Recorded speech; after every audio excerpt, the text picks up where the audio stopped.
دور میں نکاح ہوتا. باتیں سنتا میں کبھی پوچھتا معنی ان کی, باتیں سنتا میں کبھی پوچھتا معنی ان کے. میں آپ کے سامنے اسلام میں بیٹھا ہوتا. جناب صدر محترم اساتذہ کرام اور میرے عزیز ساتھیوں, السلام علیکم ورحمۃ اللہ وبرکاتہ.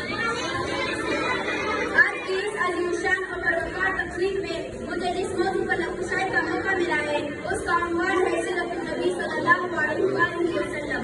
جناب صدر وہ انور و اکرم حبیب خدا سرور کائنات حضرت محمد مصطفیٰ صلی اللہ علیہ وسلم وہ ہستی ہے کہ جس کے آنے سے عرض میں نکال آیا, بہار آئی, اندھیرا چلا, جمالت ملی, امن و سکون کا پیغام عرض سے نکل کر تم کائنات میں پھیل گیا. آپ کی سیرت پوری دنیا کے لیے نمونہ بن گئی اور آپ کا انسان کھلائے.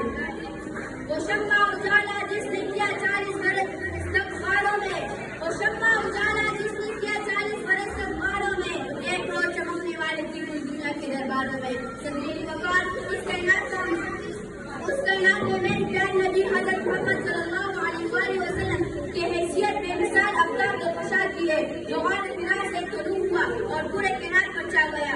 آپ صلی اللہ علیہ وسلم کائنات کی عظیم شخصیت ہے جس کی نظیر حضرت سے اب تک ملتی نہیں. آپ صلی اللہ علیہ وسلم بے مثال عالم ہے, جس طرح سورج نکلتا ہے تو موجودات عالم کی ہر چیز کو روشن کر دیتا ہے, کسی طرح آسمان و حالات کا نیل عالم ہے, انسانوں کی طرف نظر کو منور کر رہا ہے.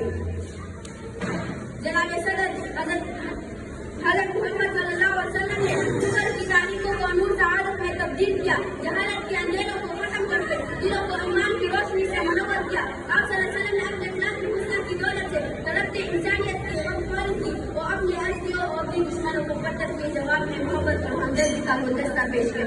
نفرت اندھیروں میں الفت کی شمع روشن کی, آپس میں تفریقہ بار کی اور عداوت کو ختم کر کے پیار اور بھائی چارہ کی مثال قائم کی. حضور آیا تو سر آفرین اشفا گئی دنیا, حضور آیا تو سر آفرین اشفا گئی دنیا, اندھیروں سے نکل کر روشن میں آ گئی دنیا. سبیل وقار مکہ کی تاریخ میں اور آج پلٹ کر کے دیکھے کہ آپ صلی اللہ علیہ وسلم مکہ میں فاتحانہ انداز میں داخل ہوئے تھے.